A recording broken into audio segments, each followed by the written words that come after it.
We sit just 2 weeks away from kickoff of the 2025 college football season. Help us break down and preview this upcoming season. There's nobody better in the business, an SEC legend and host of the podcast, C-Ball, Get Ball, which is a fitting name if you watched him back in his days in Athens, the way he attacked and the way he attacks his content as well.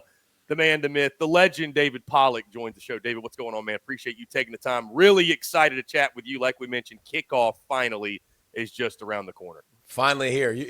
I know how much you love all the off-season stuff that goes on. No, I mean, there's no better time now that we get to – listen, we've had our predictions and we've had our talks and we've seen all the additions and new things, and now let's see it on display. And my goodness, like, give me some week one. Like, you want to come out the gate and get jacked up and excited. Like, there's playoff ramifications week one. Like, that's as good as it gets. And so big-time football around the corner, so I know you're excited, so am I. Yeah, absolutely, man. It's going to be a great week one. Before we get there, David, I want to ask you this. I want to start with a simple question because I know you're dropping predictions, you're dropping playoff picks, stuff like that. Do we have an elite team in the SEC this season in your mind? And if so, who do you think that elite team is? To me, there's three teams that are kind of in the tier with themselves. And to me, that's Texas, Georgia, and Alabama. Like, those three are the closest thing to an elite team. Do we have an undefeated team that's going to run through everybody? No. And I would also contend that those days, I think, are pretty much behind us because, listen, even recruiting, man, talking to these SEC coaches, like, they used to pile up 5-star defensive linemen and just, like, bring another one in. Oh, let's bring 3 in this year, 3 or 4. Well, now you get, like, 1. And you're like, okay, well, if he doesn't play this year, he'll leave. He'll go somewhere else. So, like, recruiting's changed, talent's spreading out. It's more competitive than ever. The coolest thing, man, I'll say I got those 3 on the pedestal. I think there's 12 teams that you're going to go, they're going to be in contention for this for a long time. There's quarterback play that is really, really great. The interesting thing is Texas, Georgia, and Bama all breaking in new quarterbacks. So you'd think, oh, you can't put them on that tier, but what have they proven to show? They've got talent year after year. They develop talent year after year. Texas, obviously, with Arch, probably the guy that people are talking about the most because you've seen in a couple of starts, like, the ceiling is high. Like, the athletic ability with the deep ball, with Sark. So I think Texas is the best team because defensively, I think they're going to be the best in the conference. I think they're going to be one of the best in the nation. Like, every level impact players with a system, with continuity. Texas back-to-back Final Fours. Like, they're definitely on this trajectory, making themselves known and trying to be the best in this league. David, you mentioned that next crop of teams, and I think it's interesting. Obviously, you didn't mention LSU. I would agree with you. I think of the top 4 because a lot of people put them in that category. They probably have the most volatility, if you will, right? I mean, we didn't expect what was going to happen last year. There's a high ceiling there, but I think we're trying to figure out maybe where the floor is with that group. And you mentioned those week 1 matchups. They will go to the other Death Valley, a place I think you went to a couple times to take on the Clemson Tigers, hostile environment out the gate. But I think what's funny, David, I'm sure you would agree right now this time of year, all of our predictions fit in this neat little box. You put them on a piece of paper or you put them on a graphic, and they all make sense. But as you and I both know, college football doesn't make sense. It didn't make sense last season. And like you said, I think the increased parity is only going to continue. And we're probably going to get halfway through the season and crumple up your paper and, like, let's start all over. Of that next group of teams, I don't want to call it bracket busters bad because we're not talking basketball, but who do you think could be that team that blows up the predictions? Is it an Oklahoma, an Auburn, a Florida, South Carolina, Ole Miss? Like you mentioned, there's just a laundry list of teams that essentially could, quote-unquote, play spoiler, and we could be talking about them in the playoff. The reason I'm smiling is because you named all these others. Like, you named all of those others along with LSU, and you still didn't name the team that I have in the playoff, Texas A&M. I think the Aggies are in really good shape. Let me tell you why. Like, offensive line, bro, they're 7 deep. Like 7, 8 deep. They'll be able to do with injuries. Moss back at the running back spot. Dude's a hammer. Like, downhill, punch you in the mouth. These offensive linemen, these ain't little cats. Like, these are gams, grown-ass mans. Like, they are adults that were going to move people against their will. Reed being in the system another year. And here's the thing. They lost receivers, and people talk about Noah Thomas went to Georgia. Like, he's good. He's a really good playmaker. They brought in the best transfer portal receiver to me in the country in KC Concepcion. Like, I love this cat, and I think he fits like a glove on Reed's hand, because what they do in the RPO game, the quick game, like you got Moss going up the middle, you got Reed to pull it go one way, you got Concepcion the other way, you've got problems. Like I think A&M secondary is so much improved. Elko year 2, big time help. Like I got a lot of faith in what they're going to become. And I just think that the physicality, the ground and pound, I think that will keep them in every game. Big showdown with Notre Dame early in the year. And even though they got to go to South Bend, here's the thing. Notre Dame's retooling at that quarterback spot in a big moment, in a big game. Can they grab them early? Notre Dame still becomes a very good team. But if you're going to ask me to pick one of those teams, man, I think A&M's the next one up. David, is there a team out of that group I just mentioned that maybe public perception's buying a lot of stock in, that maybe you're kind of having trouble getting on that bandwagon? Or maybe you need to see a little bit more before you kind of jump on with everybody else?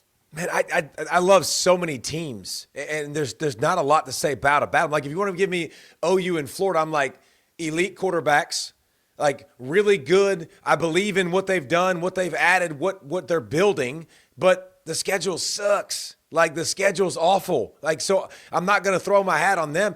LSU, man, what are we going to sit here and say with LSU? It's just the defense. That's all it is. Like, that's all. Dominic McKinley, who's a freak at defensive tackle, can he be that guy? You got Whit Weeks, who's a freak flying all over the field. Harold Perkins Jr. has shown you flashes. Like, it's time to put this crap together. If I'm LSU, man, I know Nussmeier is going to ball.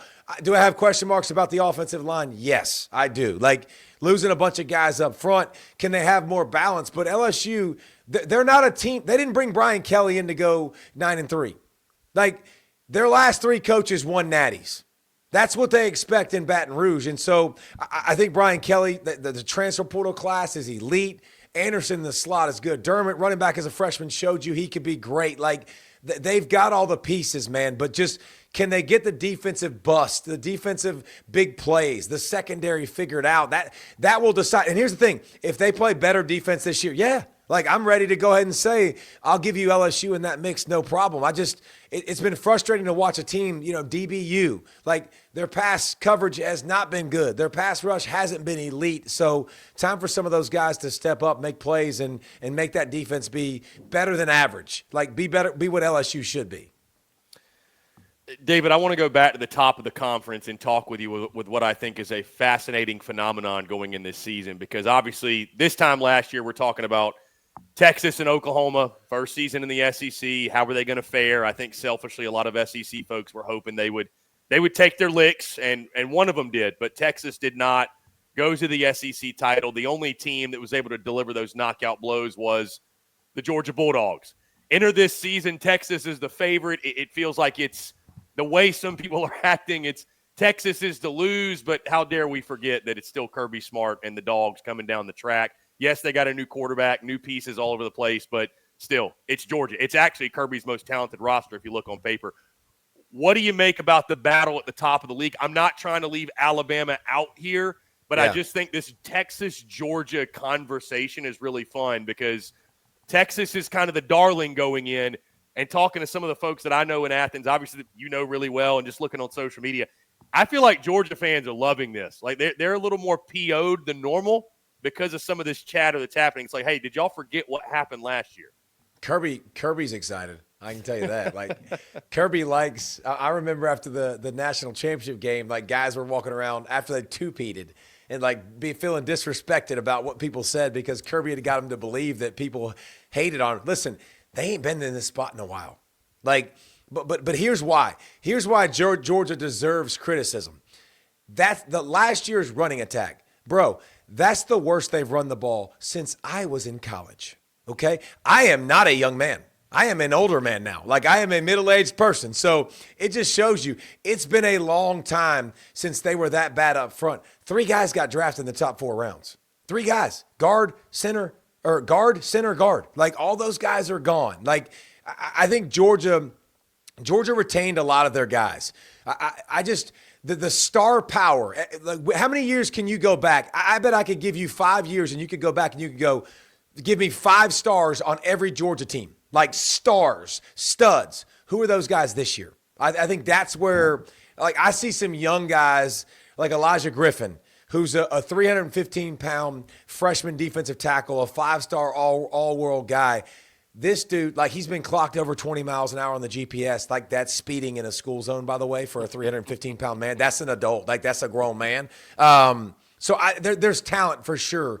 They've just got some question marks on both lines of scrimmage that we haven't seen from them. And so I get it. And I understand, but talent-wise, yeah, obviously it's there. And here's the thing about Georgia's schedule. Last year was all at Texas, at Alabama, at Ole Miss. Like, those are the games that were really tough. They got to go to Georgia. All them folks got to come to Athens where they got a 31-game home winning streak. So I can see that from Georgia, and I can see why people are talking about them because of the star power that's not there and that's been gone. And by the way, it's every year, like another 12 guys drafted, another 11 guys drafted. Like, but Kirby obviously knows how to build a program. And here's what I'll say about Texas. Elite playmakers. Like, when I look at their defense, man, I can pick a guy at every level that I'm like, is he the best in the league? Colin Simmons? Anthony Hill Jr.? Like, Taft in the secondary? Like, I can go unit by unit and go, is he the best player at his position in the SEC? Yeah. Is he the best in the country? We're debating this. So, continuity, system, Sark, like, despite what you think about Arch Manning's last name, it's Sark calling the plays. Like, that dude is a magician. He's always been a magician. So I think Texas deserves some respect. Now, listen, their schedule they had coming in versus Oklahoma's, like, this was not apples to apples. Like, Oklahoma was put in a position to fail. Texas was put in a position to succeed. But Texas, one of the biggest, Texas A&M, Texas Tech, those are the biggest beneficiaries of NIL. Because when they go get in their Lamborghini from Texas or whatever car they're driving, like, they can lift up the middle console and be like, oh, I didn't know I had that couple $1 million right there. Like, so much money, and Texas back-to-back Final Fours, they're starting to prove why they belong in that elite category. Now, I also saw yesterday or the last couple days, are they the new Bama? Can I get a championship first? Like, can I get one? Like, give me one first before we start having that conversation. I saw that as well, David, and I would agree with you. Let's get some hardware before we start talking that conversation. I want to stay with Georgia really quickly. Obviously, David, for obvious reasons, there's going to be a lot of folks that watch this that want to know your in-depth thoughts on the Dogs, but specifically one name you didn't mention when talking about Georgia I find interesting, because I agree with you. I think it's the run game, the offensive line. That's the big question. Gunnar Stockton, though. It'll be all eyes on the quarterback, fairly, unfairly. It always is. Just curious your thoughts on him and kind of where he fits into this SEC quarterback conversation, and what you think, how much of Georgia's success is relying on his success, or is it less to do with that and more of, hey, be a facilitator of the football, they need to run the ball and support him? If they put him in the same position that they put Carson Beck in a year ago, Georgia's not going to be successful. Like, the run game has to be good. Like, listen, the receivers are so much better. Like, so much better. I mean, between Noah Thomas, by the way, Kobe Young was their best receiver, and it wasn't even close a year ago. He just got kicked off the team he got accused of something that he didn't do. In the end, he was innocent of, but because of due process, you had to wait. Like, that dude, he was going to score 12, 15 touchdowns a year ago. So you got size out wide. You got Branch in the slot. Like, talking to one of the quarterbacks at Georgia, like, literally they said, I've never had to throw a ball so early before he breaks. Like, I got to throw it 2 steps before he gets out of that pattern. Like, that's how quick in and out of the breaks he is. So can Branch be good? Thomas be good? The tight ends are back with Lucky and Delp. Like, surely that's a big step up. Can they run the ball more effectively? So, like, I think all of the pieces around him will be better. Here's what I'll tell you about Gunnar Stockton. I know Gunnar so well. He comes to my golf tournament for our foundation every year. The antithesis of Carson Beck. Like, the exact opposite. Like, night and day, man. Other sides of the world. That dude drives a 1984 Ford. Like, the most unassuming, oh, shucks, like just totally chill country boy. But when you get between those lines, He will call dudes out. He will hold them accountable. Like, he is competitive. He is tough. Like, he shows he's got a good arm, shows he's got some good running ability. But that will be determined. Are the receivers going to make plays? Are the running back? Are the offensive linemen going to pave holes? Nate Frazier had a great year a year ago, like as a freshman, minus the whoopsies, like kept putting the ball on the deck. But McCray comes in from Illinois, who's a hammer, like big, strong sucker running the rock. So if the pieces around him play like they should, it puts Gunnar Stockton in a position where he can succeed and flourish. David, on the note of Gunnar Stockton, a lot of young quarterbacks, a lot of new faces calling the shots this season. I think that's one of the biggest storylines in this conference. You mentioned Gunnar, Arch Manning, another one, Ty Simpson at Bama, Austin Simmons at Ole Miss, John Mateer at Oklahoma. I could just keep going down the list. Which of these new faces at the quarterback position intrigues you most? Again, obviously, I think most people are going to say Arch Manning, but there's so many guys to pick from, and I think with so many new faces at quarterback, that's one of the reasons I think we're going to get so many random results on a week-to-week basis. So many new faces, but it's not like these guys hadn't played. Like, we've seen all of these guys. Like, you've seen a good bit of Arch last year. Like, you've seen them all, I guess, enough to kind of – like Austin Simmons. Like, you can't tell me, bro, that Lane Kiffin wasn't on the headset going in that Georgia game when he goes on the fourth down conversion down the field, scores after Jackson Dart looked a little flustered. You can't tell me Lane wasn't going, do we leave him in? Like – dude just went down the field and made it look pretty easy against Georgia. So, like, I've seen him. Arch, obviously, I've seen him. I think that Mateer is the most exciting. And for all of you that don't follow Washington State, which is a lot of you, like, this dude is a playmaker. Like, he is fun to watch. He can spin it. He can throw it from different arm angles, but he can make plays running. He can make those plays to scramble. He can break tackles. Like, he's a superstar. Like, he's not good. So you went from okay play at Oklahoma to superstar. Can they stay healthy at wide receiver? Yeah, defensive line, best in the league. I'm talking about inside and outside depth. Like, that is one of the best in the league. So, like, that's a position to succeed for Mateer. But, dude, it's so good across the board. Like, Lenora Sellers, you're going, geez, that's a runaway freight train. Like, so there's so many good players. Nussmeier. What if Auburn gets decent quarterback play? Like, what if Auburn's just, like, if they get above average, like, kind of good quarterback play, they got the best 1-2 punch at wide receiver in the country. Like, so I think there's so many fun teams to watch. I got 12 teams in this puppy that could be in the mix to win the league, to go to the playoff. Like, that's insane. And I didn't even mention Diego Pavia. Like, who's the most entertaining ticket in all of sports this year. Like, if you're asking me who I want to play and who could give me the most entertainment, is he going to run somebody over? Is he going to pump fake and spin and throw it behind his back? Like, 4th and 1 against Bama, game kind of on the line. Like, dude, supposed to throw the ball to the flats, like pump fakes, like, oh, crap, buy some times. Oh, let's just chuck it 40 yards down the field. That's high percentage. Like, so just a lot of fun across the board in this league. Didn't even mention Taylor Green, who's probably a high pick in the draft, a first or second round pick next year from Arkansas. Like, that's how silly I think the quarterback play is going to be in the SEC this year. Dave, before we get you out of here, like I mentioned, we're exactly 2 weeks away from SEC football beginning, when Missouri will take the field on that Thursday night. Then, of course, we get Auburn on Friday. The rest of the slate unfolding on Saturday and on Sunday, with South Carolina closing it out.